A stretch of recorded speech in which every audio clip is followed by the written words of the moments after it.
Matrix houseware private limited, आपके घर और किचन की बढ़ाई शान। Matrix houseware.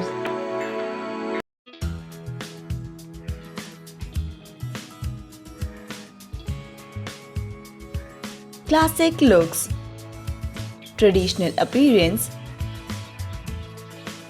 a complete makeover. Serving balls,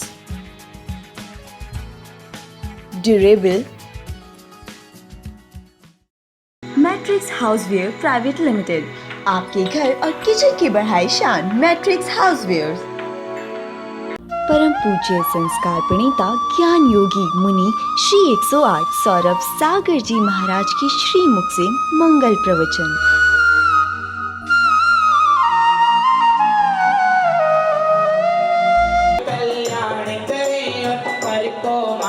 बताते हैं सुलझाते जो मन की ग्रंथियां, सौरभ सागर कहलाते हैं, सौरभ सागर कहलाते हैं। ओम निमत विराजता प्रभुज संस्कार प्रणेता ज्ञान योगी मनवर्षि सौरभ सागर नमनेन्द्राय नमः। अनर्गमत प्राप्ति चला दी अर्गम प्रभा पामती। दोनों हाथ जोड़ के बोले हे गुरुदेव नमोस्तु, हे गुरुदेव नमोस्तु, हे गुरुदेव नमोस्तु। भगवने सेवक हूँ मैं तुम्हारा, गुरुवरे सेवक हूँ मैं तुम्हारा।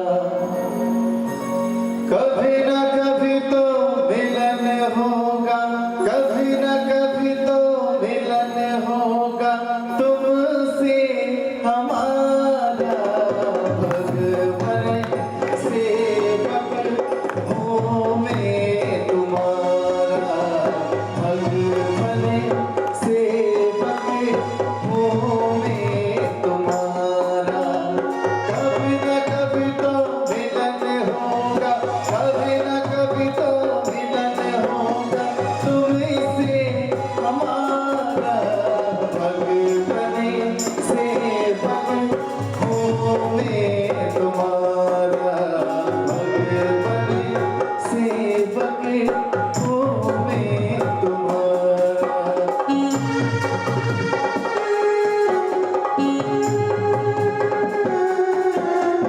आने से जिसके आए बाहर, जाने से जिसके जाए बाहर। आने से जिसके आए बाहर, जाने से जिसके जाए बाहर। ऐसे ये मुनिवर हैं मेरे सौरभ गुरु, ऐसे ये मुनिवर हैं मेरे सौरभ गुरु। ज्ञान के सागर हैं मेरे सौरभ गुरु।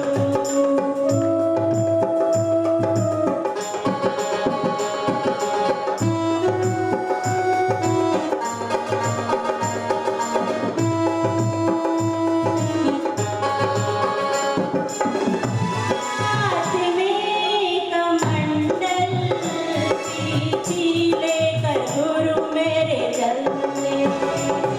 ज्ञान के दीपक चारों दिशाओं में जलते। कौन है ये पूछो तो, कौन है ये पूछो तो।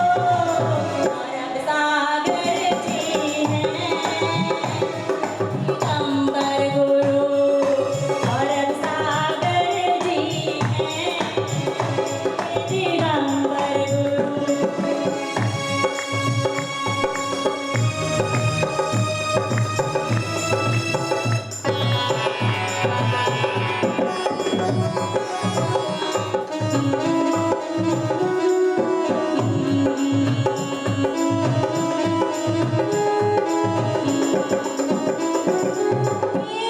श्लोच मुनिवर हाथों से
ललित जो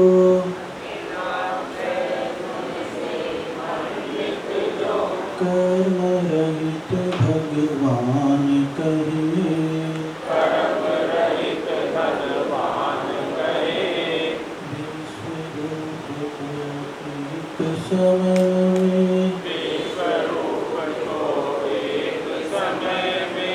अवलोकन कर जान रहे मन वचन को अक्षत करके पंच प्रभु को करें प्रणाम श्रवण करें सिद्धांत शतक को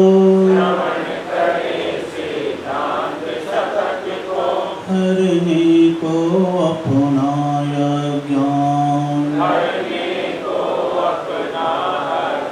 परम पिता परमेश्वर प्रथम तीर्थंकर आदिनाथ भगवान की अंतिम तीर्थंकर विश्व प्रभु भगवान महावीर स्वामी की अहिंसा परमो धर्म की परम पूज्य आचार्य विवरमणि श्री 108 पुष्पदंत सागर जी महाराज की जो परम पूज्य संस्कार प्रणेता ज्ञान योगी मुनिवर श्री सौरभ सागर जी महाराज की जयकारा गुरुदेव का जिनवाणी माता की हमेशा जय बोलते हैं तीन चीजों की किनकी किनकी किनकी किनकी किनकी किनकी बताइए देव शास्त्र कभी भी चूकते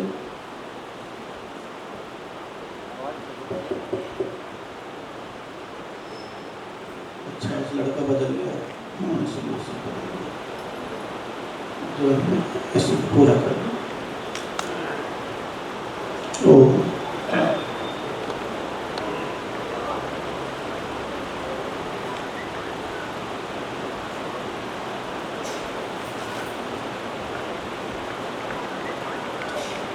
बचपन से ही यही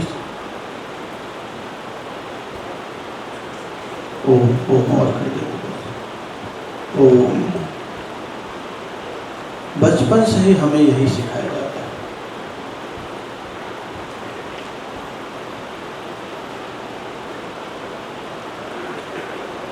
भोग दे ले और जय कर ले कितनी चीजें कितनी चीज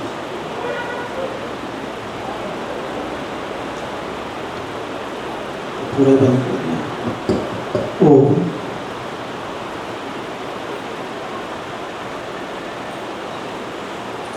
बचपन से ही हमें यही सिखाया जाता है कितनी चीजें भोग दे ले और जय कर ले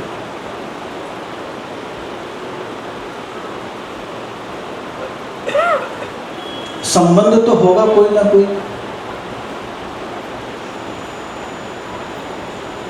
कि नमस्कार करना भी सिखा रहे हैं और जयकार लगाना भी सिखा रहे हैं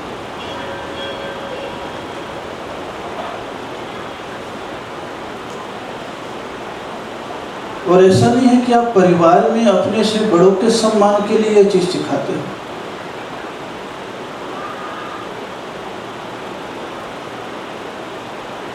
जैन दर्शन में भी बचपन से ही अगर तुम्हें सिखाएंगे तो वही धो नमो अरिहंता झुकना ही सिखा रहे भजनों के जब स्वर फूटते हैं तो अलग ही लगता है अपने को कि भगवान सेवक मैं हूं तुम्हारा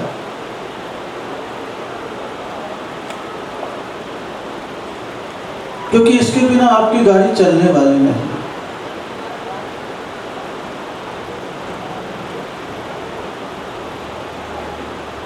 दूध में घी छिपा हुआ है लेकिन उसको निकालने में लंबी प्रक्रिया होती है। बोले हमारे भीतर भी वही भगवान छुपा हुआ है, उसको निकालने की लंबी प्रक्रिया। धर्म और कुछ भी नहीं सिखाता है आपको। जो अपने भीतर छुपा हुआ उसको निकालना है, निकालने के पहले झुकना है।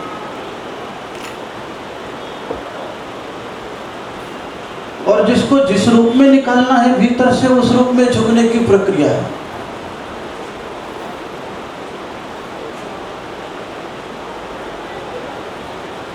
क्योंकि सभी चीज आप उसी माध्यम से सुनेंगे। भगवान सेवक मैं हूं तुम्हारा, तो आप सुन रहे हैं साथ साधु का हो तो सार दिखाई। चाहते क्या हो? केवल सार ना, केवल निचोड़ ना, केवल घी ना, केवल परमात्मा ना। जी तोड़ अगर मेहनत करते हो बाजार में जाकर के, तो भी क्या चाहते हो? केवल पैसा ना।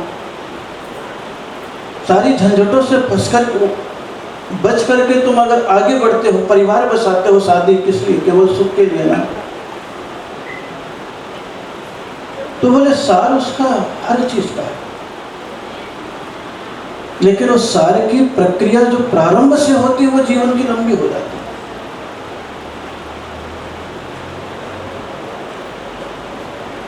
इसीलिए धर्म की लंबी प्रक्रिया को स्वीकार करने के लिए सबसे पहले नंबर पर अपने यहाँ नमस्कार से है और जयकार से है।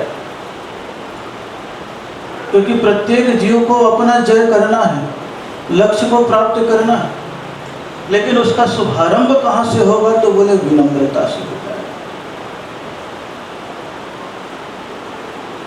और विनम्रता को अगर प्रकट करना है तो जब तुम्हारे होश संभालते हो तो संसार में रहते तो अपने से बड़े को प्रणाम करके निकालते हो, और जरा सा धर्म को पाने लग जाते हो तो अपने इष्ट को करने लग जाते हो, और कुछ भी नहीं। वर्तमान की पद्धति में आप देखिएगा और अतीत में जितने भी धर्मावलंबी हुए हों उनको आप देख लीजिएगा। धर्मावलंबियों के नमस्कार की पद्धति में आप देखेंगे वो अपने अपने इष्ट का नाम लेते हैं। किसका नाम ले लेते हैं?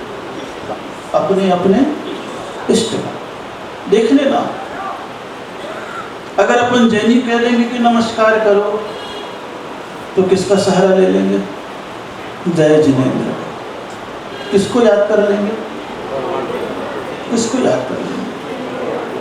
पहली प्रक्रिया है नमो अरिहंताणम। कौन सी प्रक्रिया है? हम अगर पहले करने लग जाते हैं, किसको करने लग जाते हैं? जय जिनेंद्र। दिखता तो है सामने वाले को हाथ जोड़ रहे हैं, लेकिन जोड़ते किसको हैं? क्योंकि उसके भीतर भी घी छुपा है और तेरे भीतर भी घी छुपा है। यानी कि तू भी दूध है और वो भी, तू भी इंसान है वो भी, तो तू भी भगवान है और वो भी। इतना विश्वास होता है? इतना विश्वास होता है? बोले इतना विश्वास कभी नहीं होता। हम व्यक्ति को देख करके नमस्कार कर लेते हैं, और जैन दर्शन की विशेषता हो जाती है व्यक्तित्व को देख करके नमस्कार कर। किसको देख करके? व्यक्तित्व को देख। इसीलिए व्यक्तित्व को अगर हम देखते हैं तो अपने यहाँ नमस्कार की जब भी पद्धति आती है तो किसी व्यक्ति के नाम को नहीं आती है, उसके आचरण को आती है। किसको आती है? आचरण। नमो अरिहंताणम अगर हम बोलते हैं तो किसको नमस्कार करते हैं? किसी एक व्यक्ति को? बोले नहीं। अरिहंत भगवान को अनेक हैं, सिद्ध भगवान है, अनंत हैं, आचार्य उपाध्याय साधु हैं तो 3 कम 9 करोड़ हैं। परिभाषा देकर के बता दिया। आचरण को कर लेते, क्योंकि आप दुनिया में अगर कहीं पर भी जाते हो तो सबसे पहला विश्वास किस पे करते हो? बेईमान से बेईमान व्यक्ति भी होगा तो अपना साथी ईमानदार चाहेगा। कितना भी बेईमानी से कमाने वाला हो, सुरक्षा करने वाला किसको चुनेगा? ईमानदार को। क्यों? क्योंकि उसके भीतर का ज़मीर कहने लग जाता है कि भैया ईमानदार व्यक्ति होगा तो ही मेरी संपदा की सुरक्षा। स्वयं भले ही बेईमानी कर रहा है, लेकिन चाहता किसको है? ईमानदारी। यानी कि आपके भीतर की अंतरंग की पसंदगी क्या है? क्या है? ईमानदारी, आचरण है, व्यक्तित्व है, सदाचारपना है। भले ही हम कुछ भी करें, लेकिन अंतरंग का मन, अंतरंग का धर्म तो उसी चीज को चाहेगा। और उस चीज को चाहेगा तो उस चीज की प्रक्रिया तुम्हें प्रारंभ करनी पड़ेगी। और प्रारंभ करनी पड़ेगी तो बोले जिसमें जो गुण विद्यमान है उस गुण को पाने के लिए उसके पीछे चलना, उसके पीछे झुकना, उसकी बातें मानना, उसका अनुसरण करना, ये हमारे लिए अनिवार्य है। अन्यथा होठ तो हिलेगा लेकिन हृदय हिलने वाला नहीं। और अक्सर करके हम अपने आप में देखने लगेंगे तो हमारा क्या अक्सर करके हिलता है? होठ हिलता है, हृदय हमारा कभी भी नहीं हिल पाता। और जिस क्षण हिलता है तो उनकी कहीं न कहीं सेवा, भक्ति, पूजा, आचरण, अनुमोदन, अनुसरण करने का भाव पैदा होता है कि नहीं? होता है कि नहीं?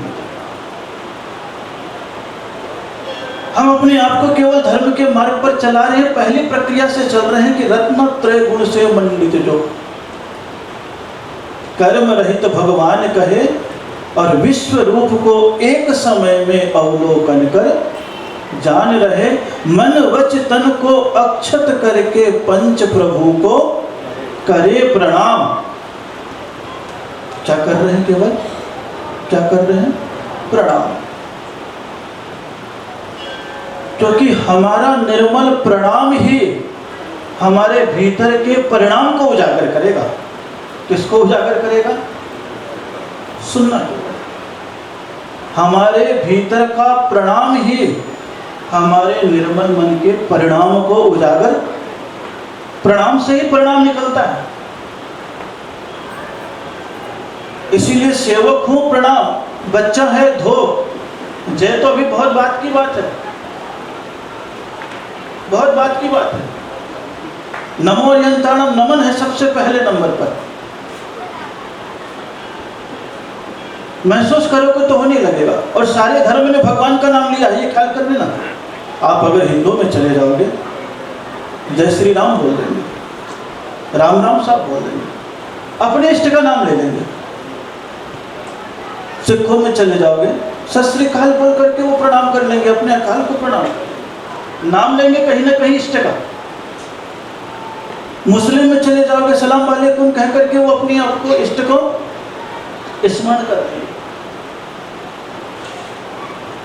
यानी भीतर कहीं न कहीं अस्तित्व दिया हुआ है कि कोई ना कोई भगवान है, कोई ना कोई शक्ति है, कोई ना कोई इष्ट है। इसीलिए तुम्हें संसार में आगे बढ़ना है तो अपने इष्ट को एक बार निर्धारित कर लो, उसकी आराधना कर लो, उसका स्मरण कर लो।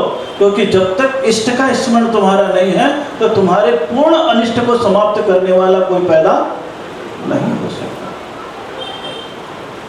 इष्ट को बना दिया गया।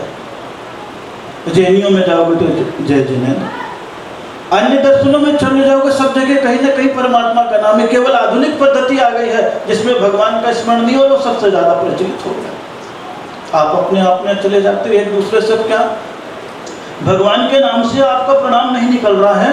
आपका अगर निकल जाता है तो अक्सर करके सवेरे उठोगे तो गुड मॉर्निंग के नाम से निकल जाएगा। अब भगवान बिल्कुल गायब कर दिया है और आप लोगों ने उसे नमस्कार के रूप में स्वीकार कर लिया है। जब भी आप सवेरे किसी को अभिवादन करते हो तो क्या बोलोगे? क्या बोल देते हो? Good morning. आप देखना केवल दोपहर में आप क्या बोल देते हो? क्या बोल देते हो? जोर से बोल दो। गुड आफ्टरनून बोल दो। रात को बोलोगे तो क्या बोल दोगे? अब इसमें धर्म का कोई भी शब्द है? कहीं पर भी है? कहीं पर भी अस्तित्व है क्या? कहीं पर भी, कहीं पर भी अस्तित्व नहीं है। केवल अस्तित्व है तो केवल आपके शरीर से। अब गुड मॉर्निंग का अर्थ क्या है? क्या अर्थ है? आप हिंदी विश्लेषण करो तो क्या अर्थ है? क्या? सुप्रभात भी नहीं है। अच्छी सुबह क्या है? अच्छी सुबह। अच्छी सुबह वो आपके सेहत के कारण से पहले पूछता था। पेट साफ है, तुम्हारी अच्छी सुबह है। ख्याल करना, पेट साफ है, तुम्हारी अच्छी सुबह होगी। पेट भरा है, तुम्हारी अच्छी दोपहर होगी। और नींद अच्छी होगी, तुम्हारा गुड नाइट होगा।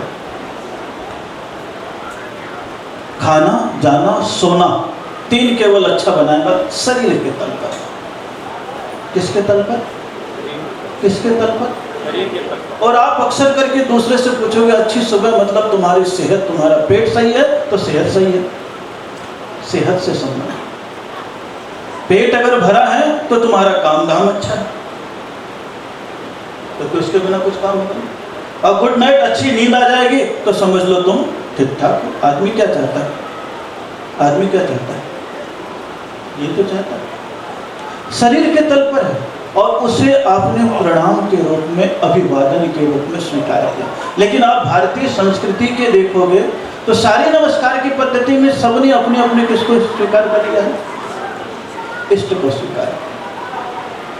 और इष्ट को स्वीकार करने का अर्थ ही इतना है कि जिस पूज्यता का लक्ष्य हमें प्राप्त करना है उस पूज्यता को एक बार तो स्मरण कर ले। उनका अनुगमन तो कर ले। यह विशेष ध्यान रख लेना। अभी धर्म के मार्ग पर अभी हम कुछ आगे नहीं बढ़ रहे, शब्दों के माध्यम से वैसे तो बढ़ चुके हैं, लेकिन एक पहला द्वार ही खोला है हमारा। तो किससे खोलिए? ढोक दे लेना, जय कर लेना। जय जिनेंद्र कर ले, क्या कर ले? नमो रेहंताणम कर ले, क्या कर ले? और आपको वो परंपरा तो दे दी गई है, देने के उपरांत भी आप कभी कभी जय जिनेंद्र बोलते हो तो स्वाभाविक है, आप बोलते रहे हो। लेकिन कभी मन में विचार करना कि हमारे मन में उस समय जय जिनेंद्र करते वक्त कदाचित भी जिनेंद्र का स्मरण आता है? जब आपकी आदत बन जाती है तो आपका स्मरण भी खो जाता है। क्या खो जाता है? स्मरण भी खो जाता है। क्या बन जाती है? तो आदत बन जाती है। आदत बन जाती है तो हमारा होठ तो चलने लग जाता है, लेकिन हृदय गायब हो जाता है। और महावीर कहते हैं अगर तुम धर्म को स्वीकार करते हो तो ये ख्याल कर लेना, आदत को मत स्वीकारना, अनुभव को स्वीकारना। किसको मत स्वीकारना? आदत को मत स्वीकारना, अनुभव को स्वीकारना। जब जब तुम आदत को स्वीकार करोगे तब तक उसका असर कम होना प्रारंभ हो जाएगा, जिससे आप किसी भी चीज में कहते हैं तो हैबिचुअल हो गया। क्या हो गया? हैबिचुअल हो गया। और जब आदत बन जाती है तो आप कोशिश करना, भीतर से क्या खो जाता है? अनुभव खो जाता है। चाहे मैं हूं चाहे आप हो, मेरी भी कई क्रियाओं में आदत है, अनुभव खो जाता है। क्या खो जाता है? अनुभव खो जाता है। लेकिन जब आदत को खो करके उसकी अनुभूति में जाते हैं तो उसका रस, उसका स्वाद, उसका आनंद, उसकी अनुभूति, उसकी अभिव्यक्ति पृथक होने लग जाती है। आपकी शिकायत हमेशा क्यों होती है? महाराज आप लोग कहते तो हो कि रोज माला फेर लो, 108 बार प्रणाम कर लो। आप लोगों के प्रश्न उठते हैं। वास्तविकता इतनी है कि आप लोगों को आदत में डाल दिया है। किसमें डाल दिया है? हैबिचुअल हो गए। उस समय हाथ की अंगुली भी चल जाती है, होठ भी चल जाता है, लेकिन मन, आदत, असर नहीं। क्या नहीं है?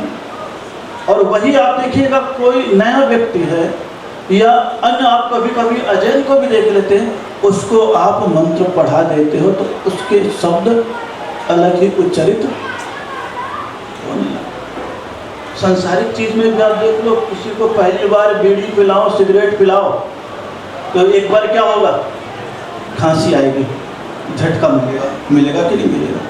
खांसी आएगी कि नहीं, झटका मिलेगा कि नहीं? लेकिन जो चैन स्मोकर हो जाता है, जिसकी आदत बन गई है, कितना सारा कस ले लिया, कहीं झटका लगा, कहीं ठसका लगा, बोले क्यों? क्या बन गई है? क्या बन गई है? आदत बन गई। और पहली बार दूसरी बार जो ले रहा है वो, तो इसका मतलब क्या है? लगातार कोई चीज ना करे, लगातार करने से उसका अभ्यास बना रहता है। क्या बना रहता है? अभ्यास बना। और अभ्यास में अनुभूति को लाना है तो एक बार अगर जय जिनेंद्र हम शब्द का उच्चारण कर रहे हैं, जो जैनियों का मूल अभिवादन है, क्योंकि दो ही चीज होगी, जैन और जिन। कौन कौन? जैन और जिन। हम सभी लोग कौन हैं? हम सभी लोग कौन हैं? और किसकी उपासना करते हैं? बस। कौन है? जैन। किसकी उपासना करते हैं? जिन की उपासना करते हैं। अब जिन किसे कह देते हैं? तो शास्त्रकार स्पष्ट रूप से कह देते, स्वकी इंद्रियाणी जयति इति जिना। जो अपनी इंद्रियों को जीत लिया है वो तो जिन है, और जिनेंद्र उपासका इति जैना। और जो जिनेंद्र भगवान का उपासक है वो कौन है? जय। सदाचार से आपको व्यावहारिक तौर से जैनाचार्य पे ले आया। किस पर ले आया है? और आपको यही विषय बता रहा हूं कि जिस कुल में हम हैं उस कुल के शब्द में भी स्मरण करें, काया से भी आराधन कर लें, और मन में भी वो हमारे विद्यमान हो जाए, और कुछ भी नहीं। ये तीन में अगर विद्यमान हो जाता है तो समझ लेना कि हम छठते छठते छठते छठते अगर जैन कुल तक आ गए हैं तो हमारा भविष्य भी कहीं ना कहीं और भी उज्जवल हो सकता है। क्यों? क्योंकि जैन कुल में जन्म मात्र लेने से ही 50% हिंसा तो हमारी यूं ही छूट जाती है। केवल पैदाइश का असर है। किसका असर है? किसका असर है? क्योंकि कहीं ना कहीं कोई ना कोई रूप में विशेष त्रसों की हिंसा, त्रस जीवों की हिंसा तो यूं ही हो जाती है। अगर आप कदाचित अपने आप को देखो, इधर उधर की ओर दृष्टि दौड़ा लो और सोचो कहीं मैं इधर पे उत्पन्न हो जाता। मनुष्य तो सब एक है, लेकिन जन्म से ही आपके भीतर हिंसा का गुण पहले पैदा हो जाता है। लेकिन जैन कुल में पैदा हो गए हो तो क्या किया? 50% ऊपरी हिंसा, यानी 2 इंद्रिय, 3 इंद्रिय, 4 इंद्रिय, 5 इंद्रिय जीवों की हिंसा तो यूं ही आपको वर्जित करा देते हैं। एक छोटा भी बच्चा होगा और कहीं कीड़ा देख रहा है, पतंगा देख रहा है और मार रहा है, चल हट इधर। आप ये संस्कार उसको देखो, जो मूल धर्म है हमारा 50% केवल पैदा होने से हो गया। बाद में विकृति किसी में आ गई हो तो बात अलग है, लेकिन पैदाइश संस्कारों को में ये चीजें दे दी जाती हैं, ये मान करके चलना। और आप देखोगे कहीं सत्संग मिल जाता है, घर में थोड़े से धर्मात्मा हो जाते हैं, श्रद्धालु हो जाते हैं, तो 20% हिंसा और बच जाती है। क्योंकि आपसे विशेष कह देंगे ऐसे तो तू बच गया है, अब खान पान में ये चीजें खराब है, इसलिए तो ये चीजों को मत लेना। हो जाता है कि नहीं हो जाता? हो जाता है कि नहीं हो जाता? 20% ही हो जाता है। साधु संत और आ जाते हैं और आपको थोड़े बहुत नियम पकड़ा देते हैं विशेष, पानी छाल लेना, रात में नहीं खाना, फलाना नहीं करना, ढिगाना से तो बचना। 5-10% और भी आपकी हिंसा। आप सोचो, पावनता के क्षण में दया जो आपके भीतर आनी चाहिए उसको कैसे उजागर करते हैं? केवल परंपरागत कुल परंपरा में पैदा होने मात्र से। इसीलिए जैन दर्शन में कह दिया जाता, भैया कुल परंपरा में अगर जन्म लिए हो, तुम जैन कुल में जन्म लिए हो, तो जो संस्कार तुम्हें पूर्व जन्म से विरासत में मिले हैं वो जन्म के साथ तुम्हारे भीतर प्रकट होते हैं। अब उसे तुम किस में अवतरित कर लो? जीवन में अवतरित कर लो। और जीवन में अवतरित कर लो तो सबसे पहले उसके प्रति झुकना प्रारंभ करो, अनुगमन करना प्रारंभ करो, तो वो गुण तुम्हारे भीतर आना प्रारंभ हो जाएगा। लेकिन हम बोलते तो हो भगवान सेवक मैं हूँ तुम्हारा, रोज बोलते हैं, ऐसा तो नहीं कभी भी नहीं बोलते हे भगवान तू मुझे त्याग दे। लेकिन क्या उतनी आस्था है गहरी, उतनी श्रद्धा है? अगर आप अपने भीतर से पूछोगे तो बीच बीच में कई बार हमारी आकांक्षाओं के कारण से उनके प्रति संशय पैदा हो जाता है। किसके प्रति?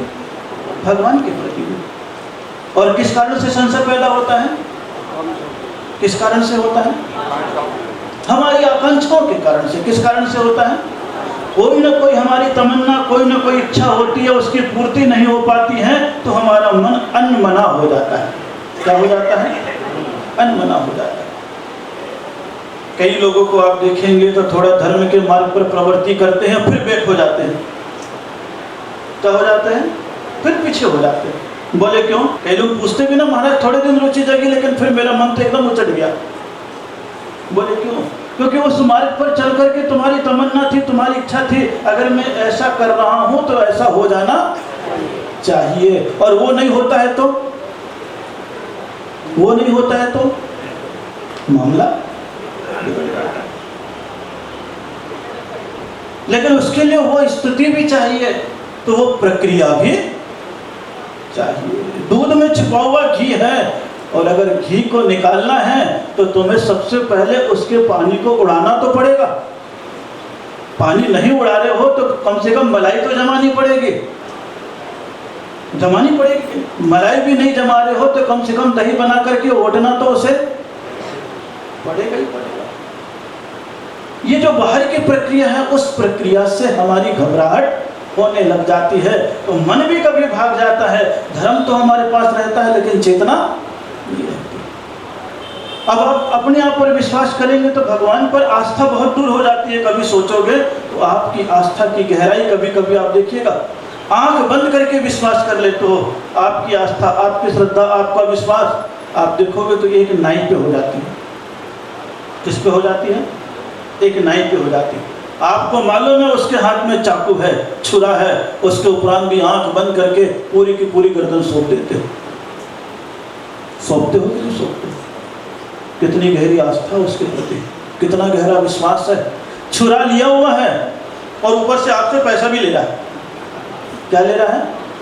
पैसा भी ले रहा है, और ऊपर से गालों में थप्पड़ भी मार रहा। क्या मार रहा है? थप्पड़ भी मार रहा है। फिर भी कितना विश्वास है। कौन सा विश्वास है आपके भीतर? कौन सा विश्वास है? बस इसको गर्दन सौंप दो, क्लीन कर देगा, इतना विश्वास है। छुरा लेकर के भी चलता है तो भी आपको कहीं पर भी भय नहीं होता, बल्कि और फिर खुशी से यूं करोगे और दर्पण में चेहरा देखोगे, ठीक गजब, ये वाला अच्छा है। आप उससे अच्छा भी कहोगे, पैसा भी दोगे, और उसके पास ही दोबारा जाओगे, बोले इसका तो हाथ जम गया। है कि नहीं विश्वास? क्या आंख बंद करके अपने आप को इतना भगवान को सौंपते हो? आपका मन कह देगा नहीं कह देगा। आपकी आस्था है, आप उसके आस्था है उस ड्राइवर के प्रति है। किसके प्रति है? ड्राइवर के प्रति। कितनी गहरी आस्था है कि आपसे कोई परिचय नहीं है, यूं भी केवल विश्वास से परिचय हो जाता है। आप पैसा भी देते हो और वो ड्राइविंग की सीट पर बैठा हुआ है और आप पीछे इत्मीनान के साथ सो जाते हो। ये क्या करेगा क्या नहीं करेगा इससे कोई मतलब नहीं है, हमें तो ये गंतव्य तक। कितनी गहरी आस्था है कि नहीं आस्था? और वो आस्था आंख बंद करके आपको पीछे सोने को मजबूर कर देती है। पैसा आपके पास है फिर भी आप सो रहे हो। कितना बड़ा विश्वास है।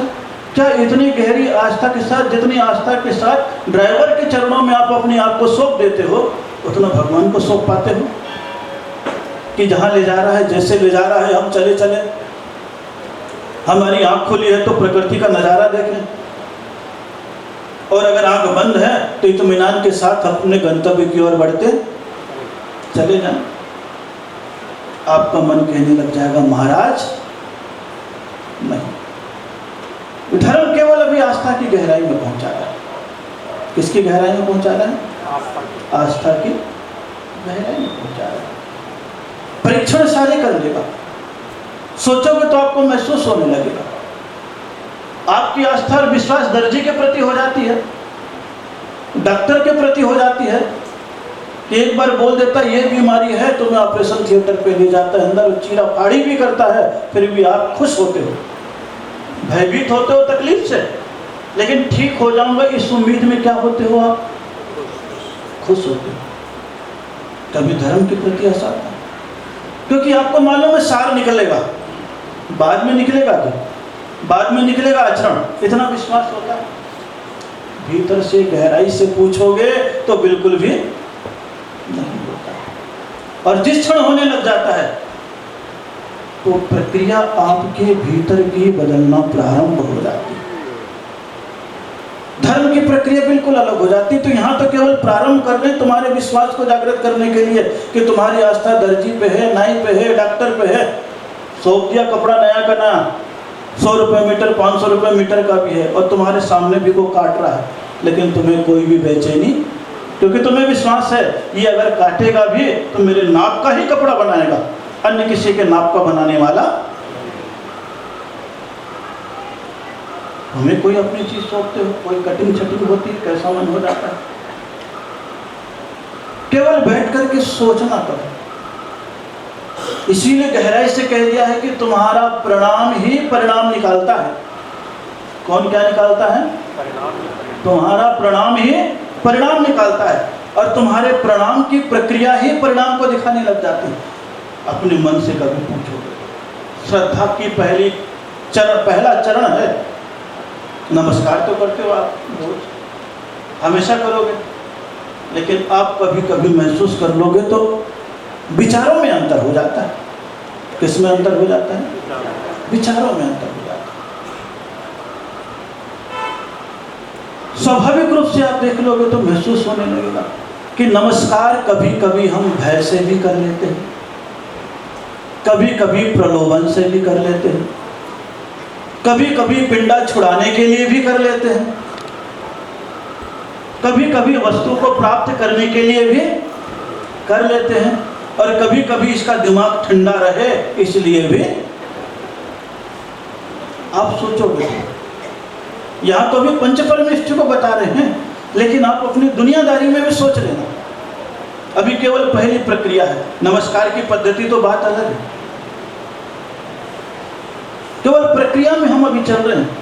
तो आप कभी कभी महसूस होगा तो भय से नमस्कार कर लेते हो, जहां भी जा रहे हो, अरे कुछ अनिष्ट ना हो जाए इसलिए तुम क्या कर लेते हो, जो भी भगवान मिले, जो भी देवता मिले, क्या कर लोगे? प्रणाम करो। भय से आपका प्रणाम हो जाता है। कभी कभी लिहाज से हो जाता है, हमसे बड़ा है इसलिए हम क्या कर लें? प्रणाम कर लें। कभी कभी ठंडा करने के लिए सामने वाले को हो जाता है, कोई अफसर आ गया यार भड़केगा, जरा भी मैनर्स इसको नहीं। सोचो, कभी कभी पिंडा छुड़ाने को, हाँ भाई हाथ जोड़ता हूँ तेरे, निकल यहाँ निपट। हो तो रहा है सब। कभी कभी दिखाने के लिए हो जाता है, सब चल रहे, अपन नहीं करेंगे तो कैसा लगेगा।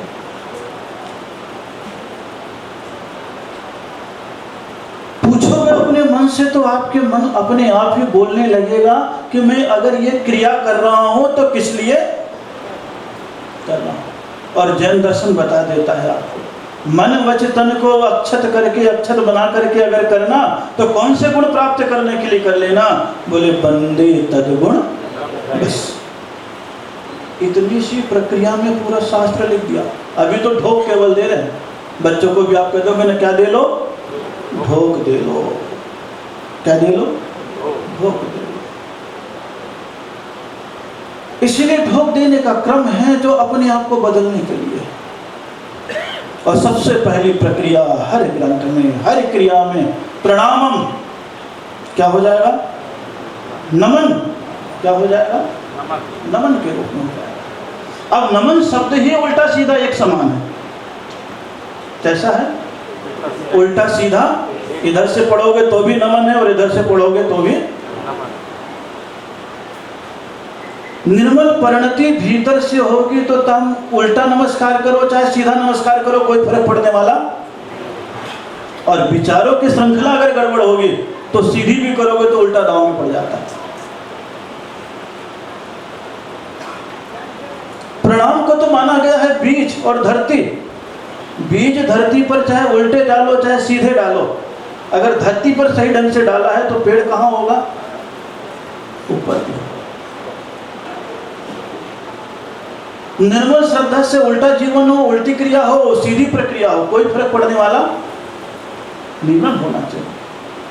नहीं तो नमन उल्टा सीधा एक समान है तो शब्दों को तोड़ देंगे तो अलग अलग अर्थ हो जाएगा। कभी कभी अहंकार आ जाता है तो कहने लग जाता है नम न, यानी मैं तो नहीं झुक रहा हूं लेकिन तू भी। क्या मिलेगा भगवान के पास जाने से? सार दिखाई देता बोलते तो, लेकिन कौन सा सार है? इतने दिन भटक लिए। सार तो तुम्हें निकालना पड़ेगा, निकलेगा नहीं, तुम्हें निकालना। शब्दों को देख लोगे तो कह देगा नम ना, मैं तो नहीं झुक रहा हूं लेकिन तू भी मत। इसलिए जहां नास्तिकता आ जाती है वहां न तो खुद झुकता है और न दूसरे को झुकने देता, बल्कि वहां से काटता है। आज तक तुमने क्या, तुम्हें क्या प्राप्त? दूसरे नंबर पर कह देगा चलो भैया तू रे को जो करना है सो कर, भैया मेरा मन नहीं बोलता है। तो न प्लस मन क्या बोलता है? न प्लस मेरा मन नहीं है, ये तो अपने ऊपर ले लिया। नमना दूसरे के लिए भी हो गया। और तीसरे नंबर पर नमन, मैं भी झुक रहा हूं और तू भी। झुकना इतना सरल नहीं होता। झुकने का अर्थ यह है कुछ उठाना और कुछ पाना, और कुछ भी नहीं होता। और धर्म कहता है तुम्हें परमात्मा से कुछ पाना है तो एक बार तू वहां पर झुकना प्रारंभ कर दे, अन्यथा तो झुकने में तो कई चीजों में हो जाता है। यूं कई कवियों ने तो श्लोक तक लिख दिया नमन नमन में भेद है, नमन न सरीखा जान, और दगाबाज दुगना नमे, चीता चोर कमान। बोले नमन नमन में भेद है, नमन न सरीखा जान। नमस्कार नमस्कार में बहुत भेद है, उसको एक सरीखा मत जानना तुम। दगाबाज दुगना में, कभी कभी धोखा देने वाला जब आपसे कुछ ऐटना हो तो कितना झुक करके काम कर लेगा कि बोलेगा मौका लगेगा और मैं अपना काम महीनों वर्षों तक काम कर लेता है। कवियों के चिंतना शक्ति देखिए, कल्पना शक्ति देखिए कितनी बड़ी है। दगाबाज दुगना नमे, कैसा नमे? चीता चोर कमान। चीता को यानी शेर को, चीते को जितने दूर छलांग लगाना उतना वो झुकता है, क्योंकि जितना झुकता है ना उतनी लंबी छलांग वो चीता के समान। चीता का उद्देश्य क्या है? आक्रमण, अपना भोजन। चोर मालूम है पता नहीं कहां से मुझे घुसना पड़े, नाली से भी घुसना पड़ सकता है, सुराख से भी घुसना पड़ सकता है, खिड़की से भी घुसना पड़ सकता है, अपने शरीर को कितना लचीला बनाने लग जाता है चोर, क्योंकि कहीं से भी घुसना पड़ जाए मान निकाले। और कभी कभी लोग देखते नहीं यहाँ से टूटा, इतना छोटा सा स्थान यार कैसे निकला होगा। कभी कभी ऐसे खिड़की जरा सा तोड़ दिया, बस फैन का ही वो निकाल दिया और उसमें से घुस के इतना माल काम कर लिया। चोर अपने आप को बिल्कुल लचीला और झुकाने वाला, और जब भी कोई मिलता है तो कितना गर्म हो जाता है। पकड़ती भी है पुलिस तो आंखें झुका करके नहीं साहब नहीं साहब नहीं साहब नहीं साहब बोलता है। कमान, तीर को जितना दूर भेजना है धनुष को उतना ही ज्यादा झुकाना पड़ जाता है। कितना बड़ा सूत्र दे दिया। यानी कि पहली गहराई हमारी है केवल प्रणाम की। लेकिन प्रणाम में भगवान को सबसे पहले ले लिया है, न तो गुड मॉर्निंग लिया है, न गुड आफ्टरनून लिया है, और न ही गुड नाइट लिया है। इसमें केवल शरीर का ख्याल है, इसमें तुम्हारे धर्म का, तुम्हारे आत्मा का ख्याल, और कुछ भी नहीं। इसलिए कल की प्रक्रिया से आगे बढ़े हम थोड़ा सा झुके, पूर्ण रूपेण झुकते हैं, प्रणाम करते हैं। 9:15 आपके बज गए। कितने बज गए? 9:15 आपके बज गए।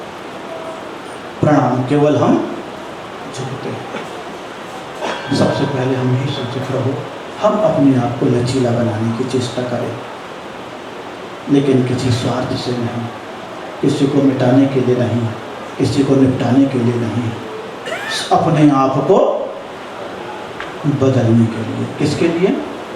अपने आप को बदलने।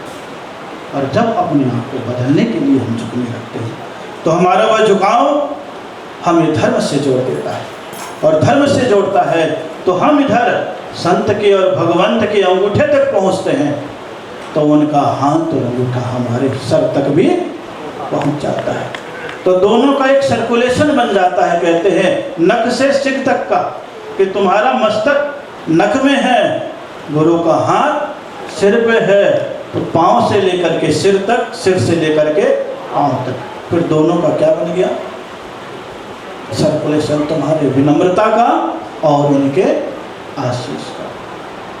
इसलिए झुकना आपको सिखाते हैं तो चरणों में। कहाँ पर? कहाँ पर?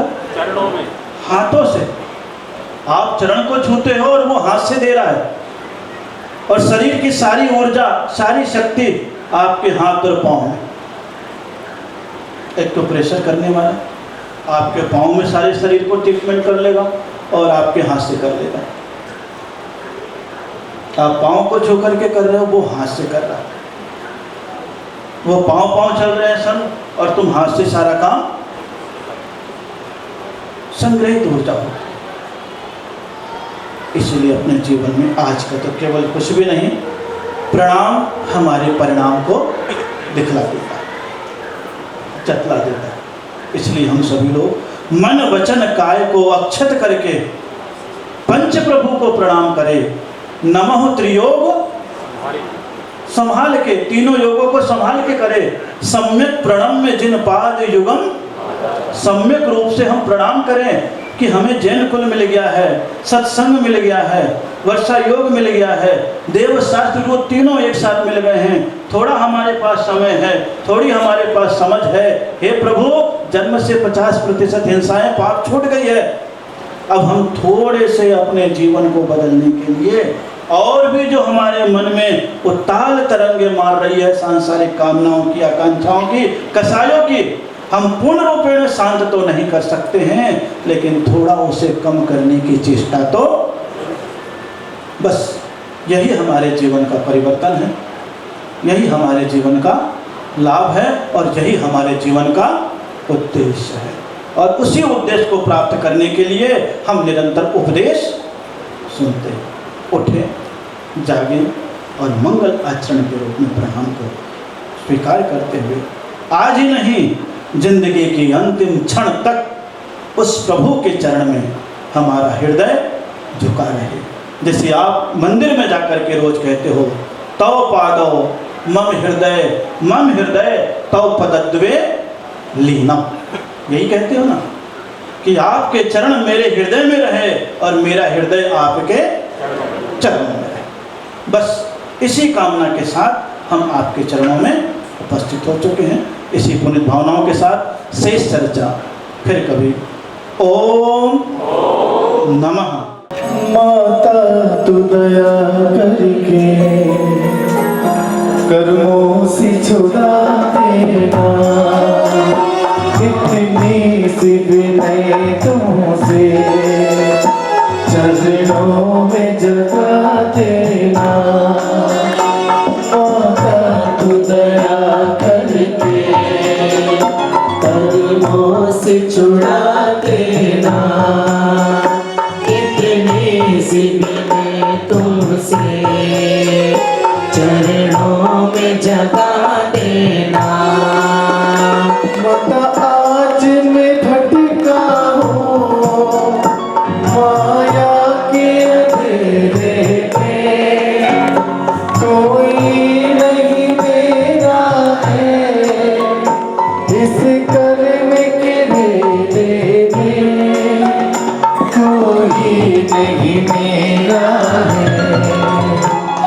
धीर बता देना, इतनी सी विनय तुमसे चरणों में जगह देना।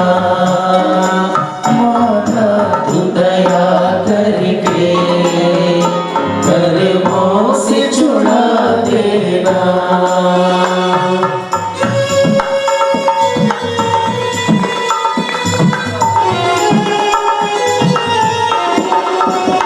चुराने पर मैं सोच रहा कब से, जाऊं तो किधर जाऊं ये पूछ रहा मन से।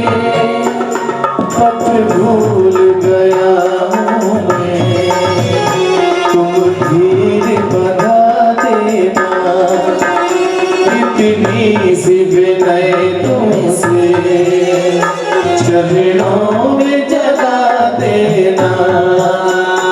लाखों को उबारा है, हमको भी उबारो ना। मझधार में ये नैया, उसको भी तिरा दो माँ। मझधार में अटका हूँ, मुझे पार लगा देना, इतनी सी विनय तुमसे चरणों में जगा देना। माता तू दया करके कर्मों से छुड़ा देना, इतनी सी विनय तुमसे चरणों में जगा देना। जावाणी के ज्ञान ते सोचे लोका लोग, सोवणी मस्तक नमो सदा देते हो धो। हे जिनवाणी भरती तो ही जपो दिन रे, जो तेरा शरण सो पावे सुख चैन।